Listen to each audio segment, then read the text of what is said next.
You can count every calorie. You can track every step. You can take the supplements, the greens powder, the fish oil, the 12 vitamins lined up on your counter like a tiny pharmacy, and still feel like you're aging faster than you should. Here's the uncomfortable question. What if the real reason some people age 20 years slower isn't diet at all? It's not the gym. It's not the biohacking. It's not the thing you're about to buy. It's something they stopped doing, something you probably haven't. In a handful of villages across Japan, people live past 90 without trying to optimize anything. No wearables, no macros, no willpower marathons, just quiet, almost invisible habits, repeated for decades without a second thought. Most people in the West never realize this. We've been taught that a longer life means doing more, eating more precisely, moving more intensely, controlling more of ourselves.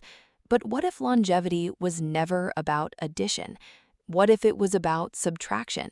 About all the things modern life convinced you that you needed, and Japan simply never picked up. Today, 6 of these habits. 6 things the longest living people in Japan do without thinking twice.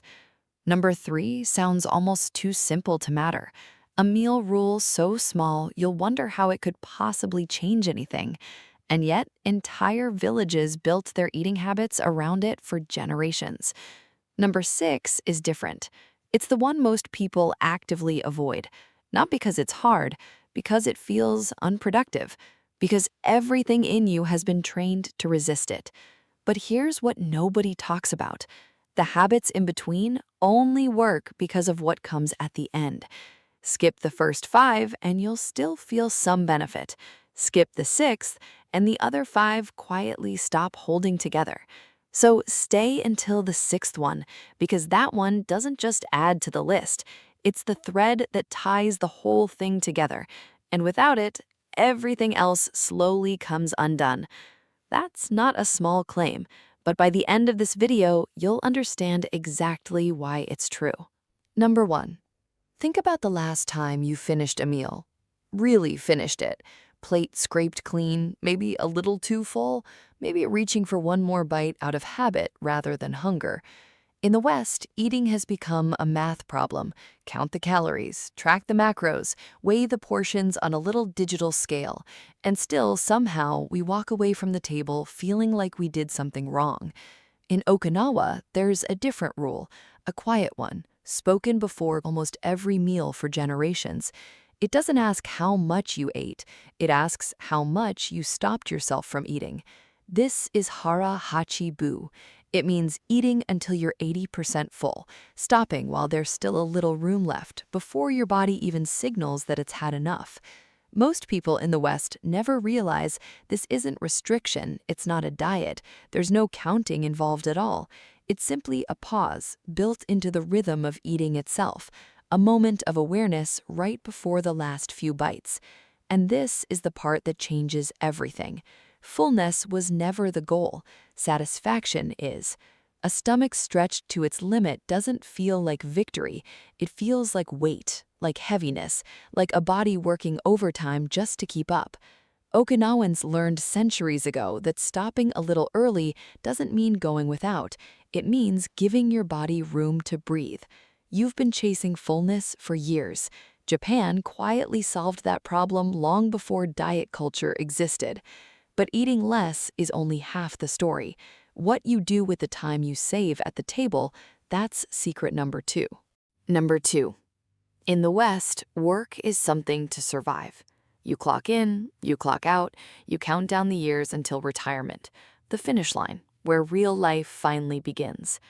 Rest becomes the reward for decades of enduring something you never quite loved. In the village of Ogimi, that finish line doesn't exist. Walk through in the early morning and you'll find people in their 90s tending gardens, weaving baskets, running small shops that barely turn a profit.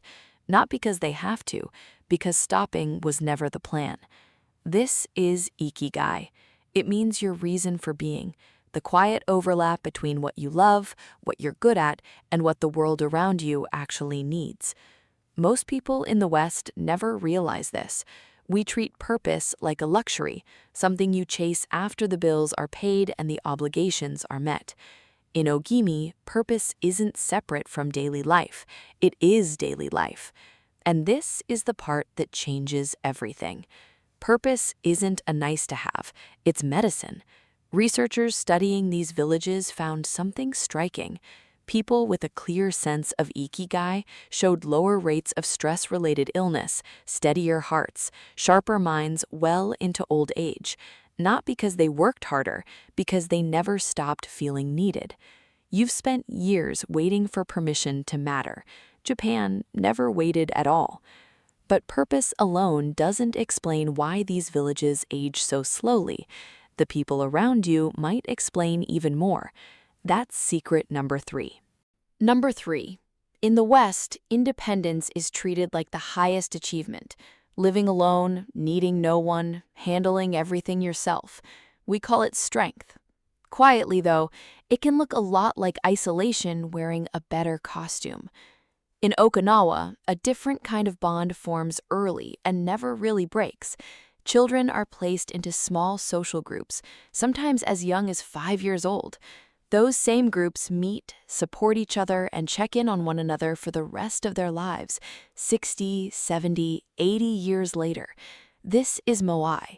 It means a small circle of people committed to each other for life, financially, emotionally, and practically, no matter what changes around them. Most people in the West never realize how rare this is. Friendships fade, families scatter across time zones, community becomes something you have to schedule instead of something that simply exists. And this is the part that changes everything. Loneliness ages the body faster than sugar ever could.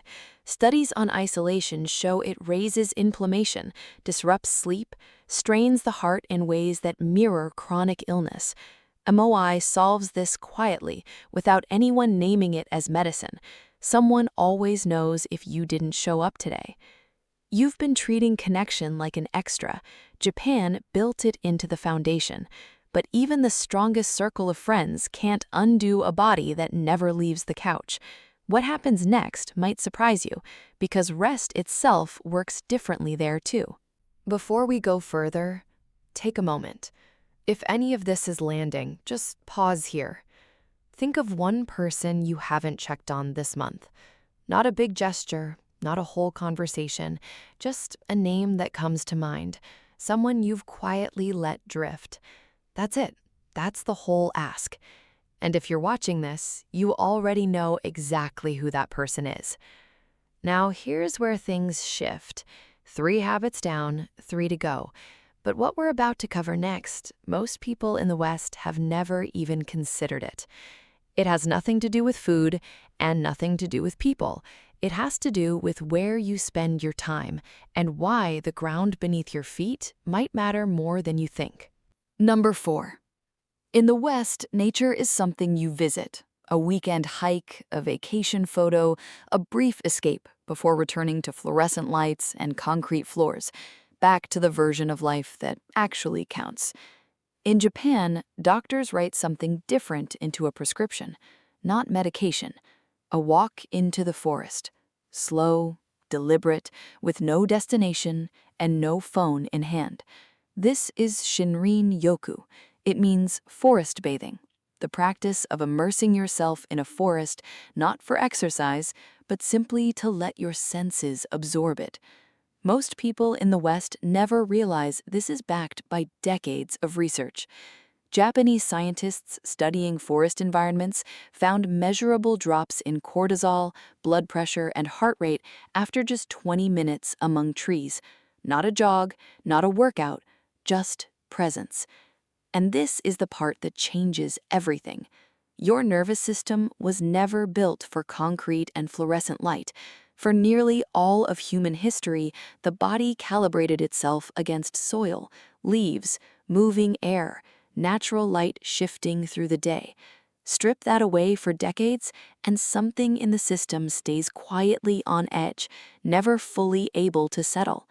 You've been treating nature like a reward you earn on vacation. Japan treats it like a requirement your body never stopped needing. But time in the forest only helps if you also know how to do nothing well. That's a skill most people never learned, and it's exactly what's next. Number 5. In the West, busyness has become a badge of honor. A packed calendar feels like proof of a life well lived. Even rest gets scheduled, squeezed between obligations, treated as something you earn only after everything else is done. In Japan, a different principle shapes the day, one you'll find in architecture, in art, in conversation itself. It's the empty space left on purpose, the pause between two notes of music, the blank wall beside a single painting, the silence left standing in a conversation, unfilled and unhurried. This is Ma. It means negative space, the power of emptiness, stillness and pause, treated not as absence but as something essential in itself. Most people in the West never realize how uncomfortable we've become with empty time. Silence feels like wasted time, stillness feels like falling behind. And this is the part that changes everything. Rest isn't earned, it's structural. Picture a house with no support beams, only walls stacked on top of each other. It collapses eventually, no matter how nice the walls look. A day with no Ma works the same way. Without built-in pause, everything else eventually gives out. You've been treating rest like a reward you unlock. Japan treats it like the beam holding the whole structure up. This is the one idea that makes everything else on this list actually work, and it leads directly into the final secret, the one most people quietly avoid. 5 down, 1 left. Save this last one for last, because it changes how you see everything before it. It's not a habit you add to your morning. It's not something you schedule or track or check off a list.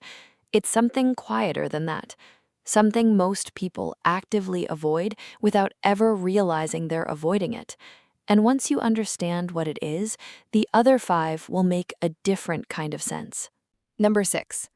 In the West, exercise means intensity, a dreaded hour at the gym, a punishing class you push through, then avoid for a week afterward.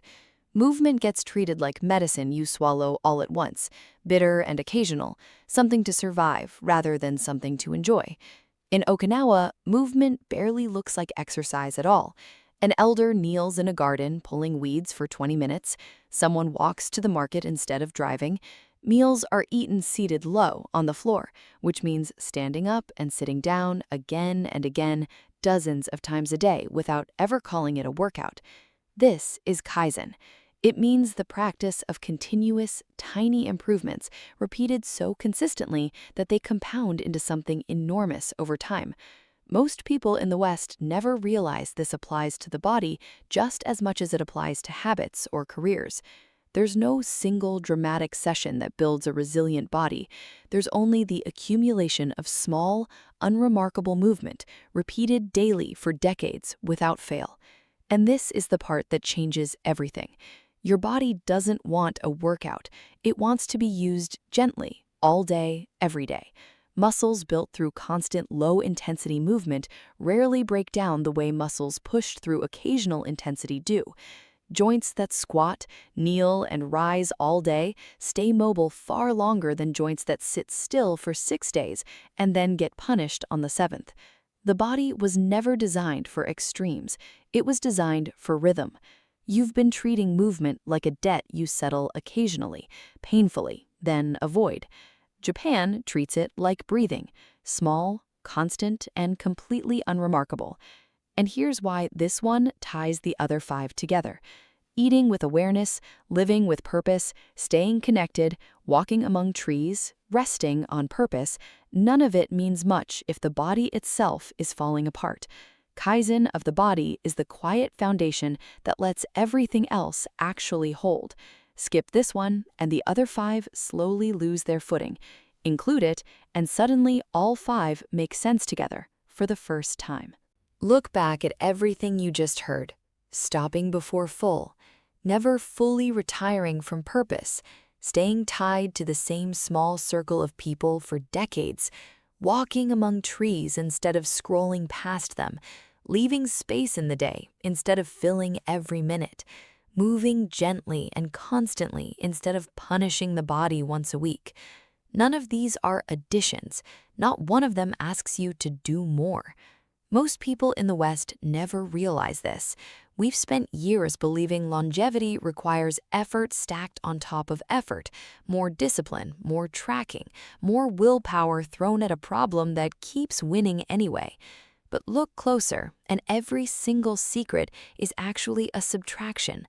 Less food than feels satisfying, less retirement than feels deserved, less isolation than feels convenient, less time indoors than feels normal, less busyness than feels productive, less punishment disguised as exercise. This is the part that changes everything. These villages didn't add 20 years by trying harder. They added 20 years by removing what modern life quietly convinced the rest of us we needed: the chaos, the overstimulation, the urgency, the performance of being busy, being productive, being endlessly optimized. You've been adding for years, hoping something would finally stick. Japan simply stopped adding, and somehow that's what worked all along. If any of this gave you even one thing to think about differently, share it with someone who might need to hear it. Maybe the person you thought of earlier, the one you haven't checked on in a while. Maybe someone chasing a longer life the hard way, through effort stacked on effort, never quite getting there.